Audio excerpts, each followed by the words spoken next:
Welcome back to the place to be. You've ruined television! Today we're taking a look at this Injustice Batman action figure from McFarlane Toys. This is based on his appearance in the Injustice 2 video game. Part of the Page Punchers line that's $5 more and features a comic book. How accurate is the look? How crazy is the articulation? Stick around to find out. So here he is compared to the Batman from the included comic book. Quack. And here he is next to the Injustice 2 video game Batman. You can see this is where they're pulling the look from, and they're really, really close. Most of the sculpting is on point there. I think the upper body should be a little bigger, chest and shoulders wise, maybe the head should be a little bigger, but obviously the Bat logo should be black. It's Batman. Come on now. Come on now. And the head is nicely detailed, if not as perhaps grizzled as it could be. You can see all this nice sculpting on the cowl. It's a little more armored in this Injustice game world. The sort of blush on the pale skin is crazy looking, but the eyes look nice, hidden, tucked away in there with the eyeshadow. Pointy little ears here, side profile, and this sucker's up on a ball joint. Looks back this far, down this far. Has a great amount of tilt up there. No other articulation in the neck. But you get all of this cool sculpting here. There's black paint on other stuff. Maybe just at the right light they didn't notice that that's black. Come on, yo. This cape is pegged into there, stuck in on the back, you can see, and they've also hidden all the gobbledygook there. That's really nice. It's a textured joint. It's really soft, malleable. There's another little layer of sculpting down here by the scallops. Hangs pretty straight. These little shoulder pads are also really soft, and they're mounted up underneath there. Shoulder, we're doing the ball in a cup deal.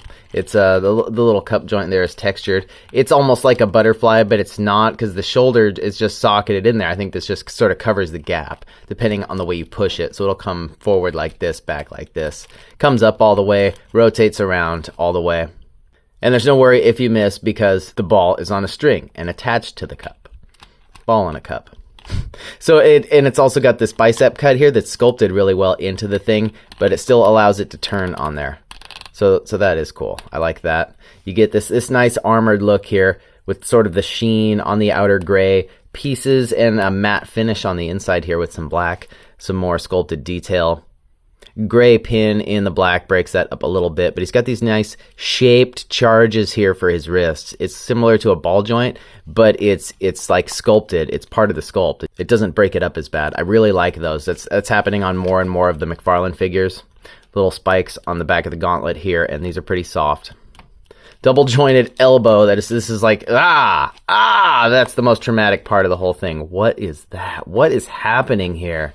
That is insane. We're just going to put that back together. But the hands on the shape charges will come in at crazy angles because it is essentially a ball joint, just shaped a little different. Hands are, sculpted like hands. This is an open one for grabbing stuff and a fist here. You get no other interchangeable parts in that way. Here at the torso, though, more nice sculpting, this outer armored layer and this sort of black undersuit. This should maybe sit a little lower. It's hiding some of that. But it is a diaphragm joint here, and you get a lot of good side to side, but it doesn't really move forward any. You get some back. And the same thing for the lower piece, which is also well sculpted. You're able to rotate that sucker and pivot it too, because it's just on a ball peg down in there. All sort of covered by this diaper piece where you're going to see the only other color on the figure, this gold. Maybe that's another part of the allure with the Batman. It's a lot of black and gray, a lot less painting you have to do. Even still, you missed these two little black spots there, Todd, on either side of the belt buckle.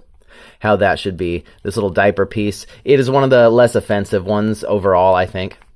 Just a softer material so that it covers up these joints, but gets out of the way when you want to say move the leg, which will come up this far, comes back this far, and comes out to the sides both ways. You can see the machinery inside of there. Really good articulation on this figure as far as McFarlane's go. It's pretty solid. More of these nice differing textures down here at the legs. I like the shiny armor layer. And this inner undersuit here. Down here at the knees, we can bend these a little more freely. It's not as insane. You do have more black pins breaking up the gray, but it's really not the end of the world. Come down here and you get more shaped joints at the ankle. That looks really clean. I like that quite a lot. Comes back like this, forward like this. You get good rocker on that thing. And he does have a little bit of toe articulation, as well as peg holes on the bottoms of the feet. And Batman. Accessory.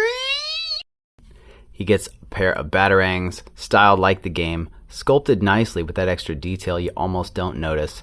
But just the single color, perfectly acceptable. Maybe it should be black. That's close enough. You get 2 of those.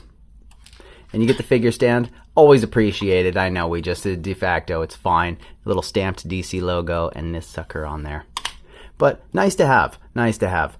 Of all the Batmans, though, to not come with a grapple, he should have come with a grapple. I have some. He's going to get one. But that's like intrinsic to his fighting style in the game. I dropped into like a King of the Hill match or something one time, and it was like the whole room, everybody was playing Batman. Definitely involves heavy use of that grapple. Also comes with this super sad trading card. It's just the image from the comic, but it says Batman here. That's the only way it's unique for the character. And you get the little blurb back here, which is unique to the game. It's fine, or to the comic rather, that storyline.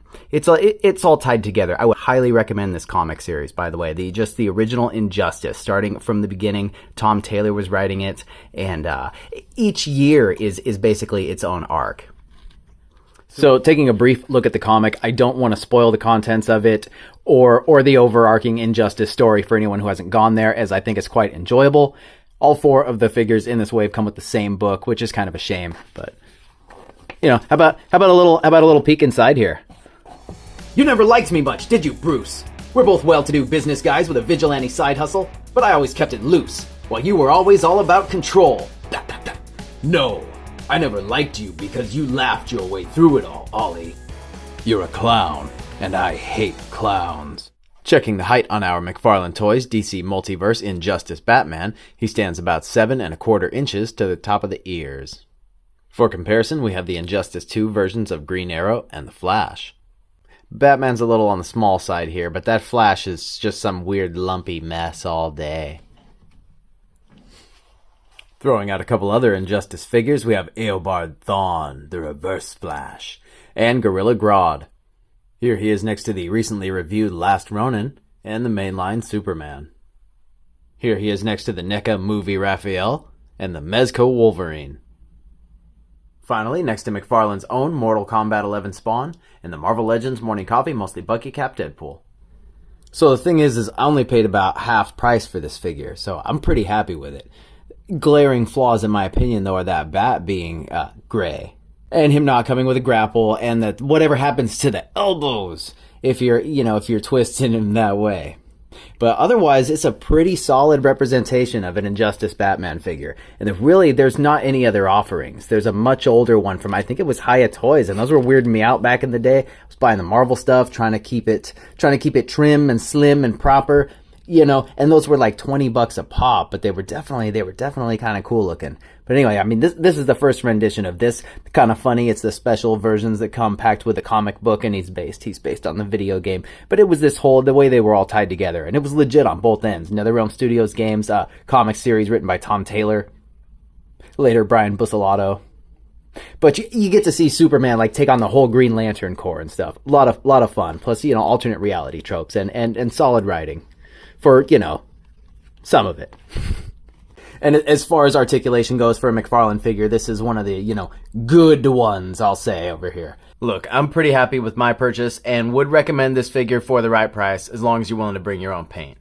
Anyway, I'm over it. Try one of these other ones. Thanks, guys. Throwing rope!